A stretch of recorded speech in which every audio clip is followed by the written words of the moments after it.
இன்னைக்கு ஒரு வித்தியாசமான ஒரு டாபிக். ஏன் சொல்லும்போதே சிரிக்கிறேன் அப்படின்னா, கண்டிப்பா உங்களுக்கும் சிரிப்பு வரும். இந்த ஸ்கூல்ல தர இம்போசிஷன் ஒருத்தரோட வாழ்க்கைய மாத்திருக்குன்னா, உங்களால நம்ப முடியுதா? கண்டிப்பா நம்ப முடியாது. ஏன்னா, இன்னைக்கு ஒரு நபர சந்திச்சேன். அவரு நல்லா படிச்சிருக்காரு, நல்லா வேலைக்கு போறாரு, நல்லா கை நெறைய சம்பாரிக்கிறாரு. ஒரு குட் பொசிஷன்ல இருக்காரு ஒர்க்ல.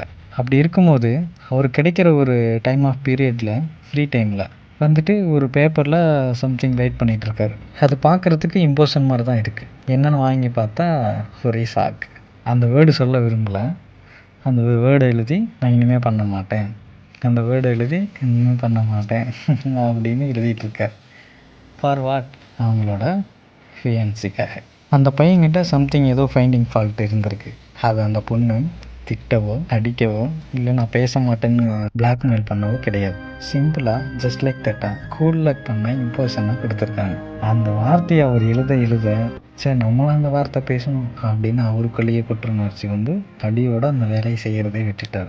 நல்லா தான் இருக்குல்ல, இந்த காலத்துலேயும் ஒரு இம்போஷன் ஒரு லைஃப்பை மாற்றுது. உங்களுக்கு இந்த மாதிரி நடந்திருக்கா? கமெண்ட் பண்ணுங்கள். நான் ரணதீரன்.